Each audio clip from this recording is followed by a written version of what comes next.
Sahabat, tanpa kebebasan berekspresi, maka dunia sastra, bahkan peradaban, akan membosankan dan mandek. Di dalamnya hanya tersaji karya-karya yang menjaga status quo, yang hanya menggemakan, mengulang-ulang, mengkonfirmasi aneka keyakinan dominan saat itu tanpa hadir kritik dan imajinasi liar yang berbeda dengan apa yang diyakini di masa itu. Ini kutipan yang kita himpun dari berbagai respon penulis, terutama di dunia barat, atas kejadian yang menimpa Salman Rushdie. Penulis ini, sastrawan ini, pemikir ini ditikam berkali-kali. Pengantar yang kuat untuk kita memasuki diskusi webinar dari Perkumpulan Penulis Indonesia Satu Pena yang ke-52. Setiap hari Kamis kita membuat diskusi ini. Topiknya isu yang sedang hot terutama bagi teman-teman penulis, yaitu Salman Rushdie dan kebebasan berekspresi. Yang menjadi pembicara sahabat kita Lutfi Asaukani. Ia seorang pemikir, intelektual, juga aktivis. Tak hanya mendalami banyak sekali literatur dunia Islam, tapi juga berbagai isu-isu soal human rights. Peran saya memperkaya diskusi dengan menukik kepada hal yang lebih spesifik mengenai bertarungnya dua jenis moralitas di balik respon dunia terhadap Salman Rushdie. Kita mulai dari slide ini.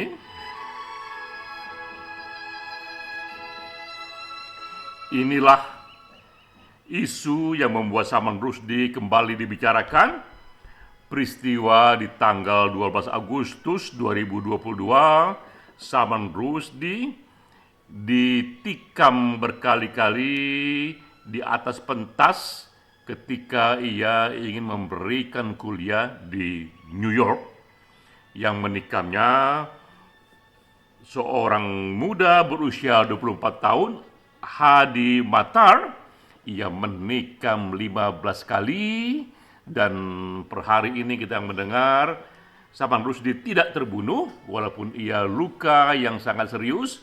Pelan-pelan ia mengalami recovery, dan langsung saja kita teringat peristiwa 33 tahun sebelumnya. Ini peristiwa tahun 2022, tapi sebelumnya 33 tahun yang lalu, di tahun 89, fatwa dari Imam Khomeini yang menyatakan hukuman mati bagi Salman Rushdie yang dianggap saat itu menghujat agama Islam, menghujat Nabi Muhammad dalam karya sastranya Ayat-Ayat Setan atau Satanic Verses. Nah, yang menarik di sini adalah kita melihat dua respon yang berbeda.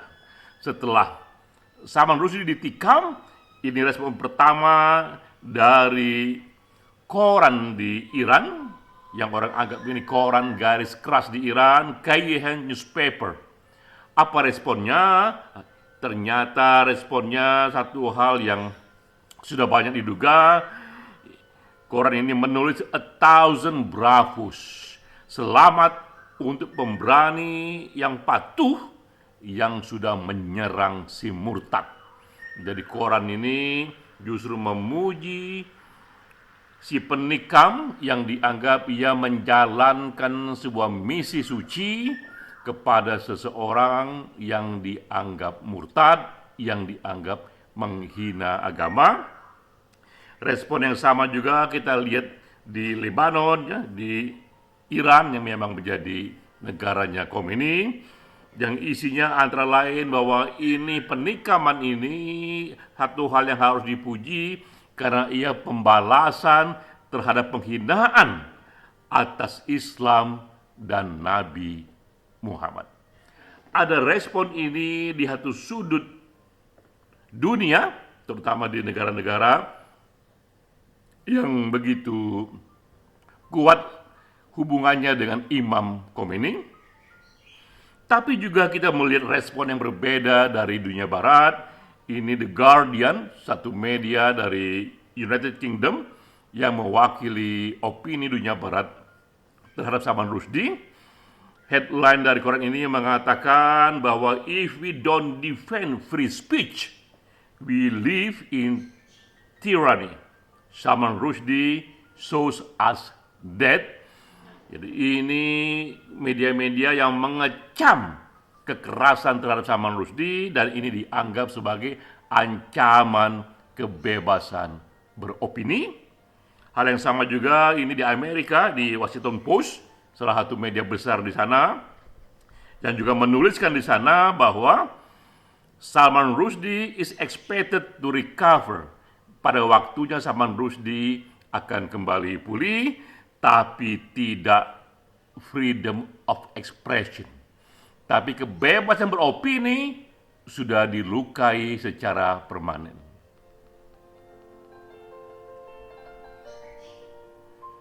Nah, kita kembali lagi, inilah pangkal dari segala kontroversi itu, sebuah novel yang dikarang Salman Rushdie berjudul The Satanic Verses.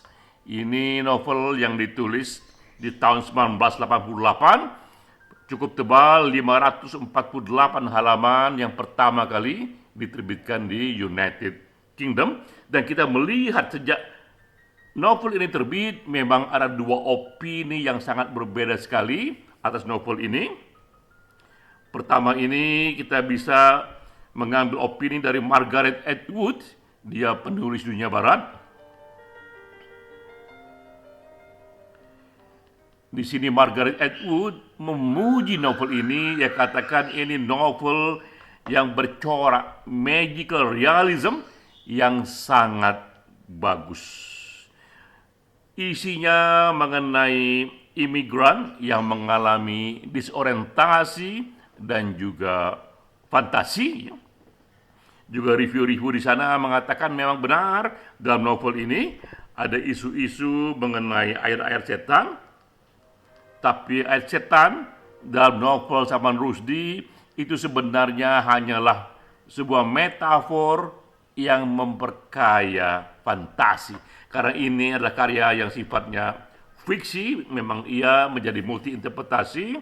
Dan di sini dikatakan bahwa Ayatullah Khomeini yang memberikan fatwa mati bagi karya ini dianggap tidak memiliki sense of humor dalam mengapresiasi sebuah karya sastra. Lalu apa itu ayat setan? Karena ini yang sentral sekali dalam novel Salman Rushdie. Saya pun juga sedikit saja mengulasnya, bahwa ayat setan ini adalah satu kisah yang dibuat berdasarkan tulisan dari penulis biografi Nabi Muhammad yang bernama Al-Waqidi. Juga ada Ibnu Sa'ad di sana, juga pernah dituliskan dalam tafsir Al-Tabari tentang hadirnya sebuah ayat yang bunyinya kira-kira mengatakan bahwa 3 dewa di Mekah itu, Al-Lat, Al-Uzza, dan Manat, diperlukan sebagai perantara. Dulu ayat-ayat ini hadir dan ia dianggap bagian dari wahyu, tapi di kemudian hari karena terjadi satu pengentalan terhadap keyakinan pada tauhid, kepada Tuhan yang Maha Esa, kepada Allah, maka kemudian dewa-dewa di Mekah ini tak lagi diberikan tempat. Lalu kemudian para pengikut Nabi bertanya bagaimana Nabi dengan ayat-ayat yang dulu pernah dikatakan mengenai perlunya atau diapresiasinya 3 dewa di Mekah. Dan Nabi mengatakan saat itu bahwa itu ayat-ayat yang bukan dari Tuhan, tapi disisipkan dari kekuatan lain yang mengelabui. Nah, itulah kemudian yang menjadi istilah bahwa pernah terjadi ayat-ayat yang diduga wahyu, sebenarnya itu ayat-ayat yang bukan dari Tuhan. Maka pada penulis biografi ini, Al-Waqidi, Ibnu Sa'ad, dan juga Tafsir Al-Tabari mengabarkan pernah hadirnya ayat setan yang kemudian ini dibuang dari list dari wahyu-wahyu dan kita tak lagi menemuinya di Al-Quran. Kisah inilah yang dijadikan satu alegori, satu komedi di karya Salman Rushdie. Nah, kita lihat bagaimana dunia barat memberi respon yang berbeda kepada karya-karya Salman Rushdie ini. Salman Rushdie menuliskan ayat setan itu di tahun 1988, dan ini peristiwa setelah 1988 betapa penghargaan diperoleh banyak sekali oleh Salman Rushdie.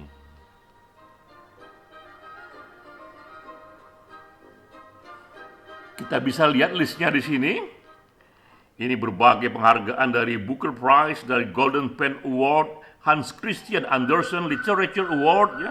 Ada penghargaan buku, sastra, tapi juga ada penghargaan Honorary Doctor dari Indiana University, dari Emory University.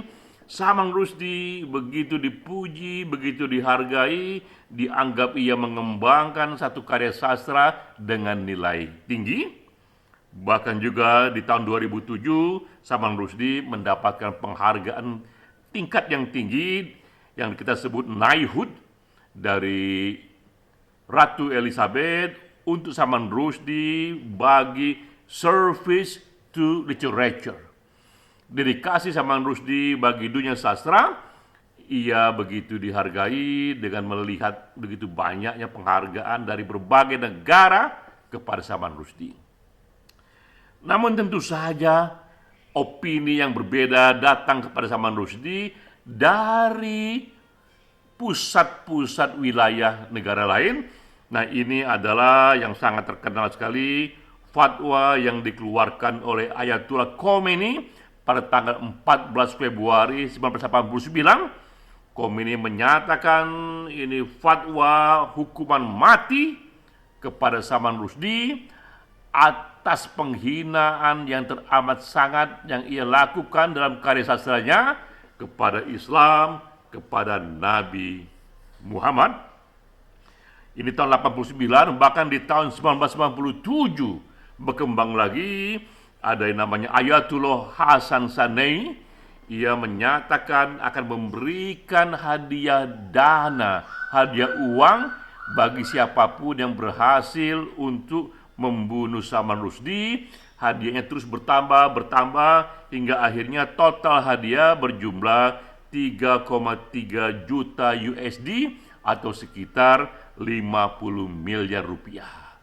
Kita melihat di dunia barat Salman Rushdie itu dipuji, diberi penghargaan, tapi di dunia yang lain ia dihujat, akan diancam, dibunuh dengan memberikan hadiah yang sangat besar bagi mereka yang berhasil membunuh Salman Rushdie. Dan ini efeknya kemudian 13 Juli tahun 1991, penerjemah buku Salman Rushdie ke bahasa Jepang dibunuh. Jadi akibat sampingannya yang bernama Hitoshi Igarashi, penerjemah ayat setan dalam bahasa Jepang, ditemukan ia mati dibunuh. Sebelumnya 3 Juli 91, penerjemah buku Salman Rushdie ke bahasa Italia, ia ditusuk hingga luka serius walaupun ia tidak mati. Tanggal 2 Juli 93, penerjemah karya Salman Rushdie ke bahasa Turki lolos dari pembunuhan, tapi ia saat itu ada di hotelnya sempat dibakar.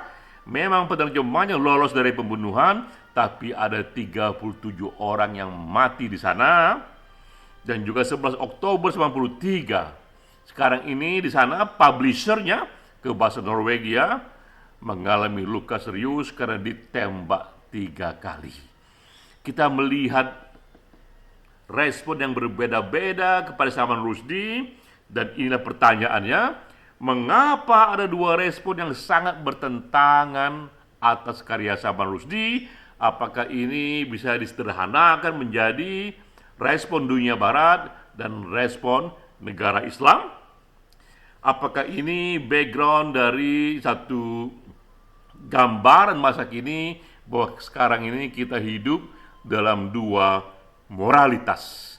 Yang satu moralitas berdasarkan human rights di negara barat, yang satu lagi moralitas berdasarkan syariah Islam di negara-negara yang meyakininya.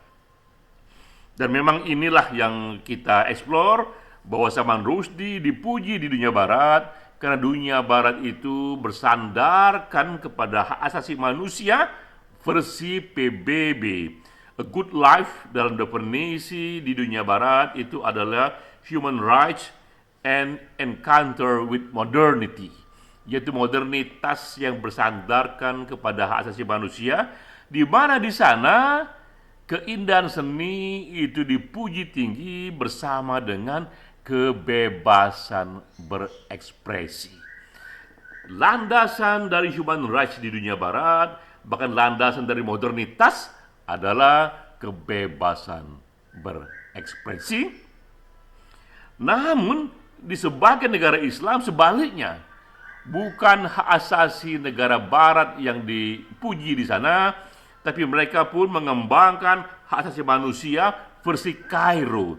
Di tahun 1990, berbagai negara Islam berkumpul dan mereka menyatakan bahwa mereka memang mendukung sebagian saja dari hak asasi manusia yang dirumuskan oleh PBB, karena bagi mereka hukum syariat Islam di atas kebebasan berekspresi.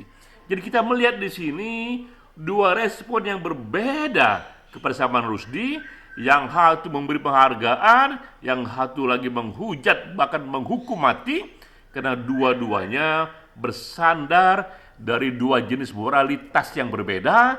Yang satu moralitas yang didasarkan kepada human rights yang dirumuskan PBB, yang satu lagi didasarkan kepada versi human rights yang dirumuskan negara-negara Islam di Kairo. Nah, sekarang kita masuk ke dalam dunia freedom of speech, bahwa bahkan di dunia yang juga mengagungkan kebebasan berpikir itu, tetap ada ruang bagi kritik dan agree to disagree. Tapi inilah 4 solusi, 4 sikap yang dibolehkan di dunia yang menghargai hak asasi manusia. Pertama, mekanismenya adalah bawa saja Salman Rushdie misalnya ke pengadilan jika memang kita menemukan ada unsur kriminal di sana, ada unsur perdata di sana. Ketidaksetujuan kepada satu pandangan, apalagi kalau kita anggap itu penghinaan, kita anggap itu sebuah penghujatan kepada apa yang kita yakini sebagai hal yang suci, bawa saja ia ke pengadilan, dan biarlah pengadilan yang memprosesnya dengan cara mendengar kedua belah pihak, mendengar para ahli, lalu diputuskan.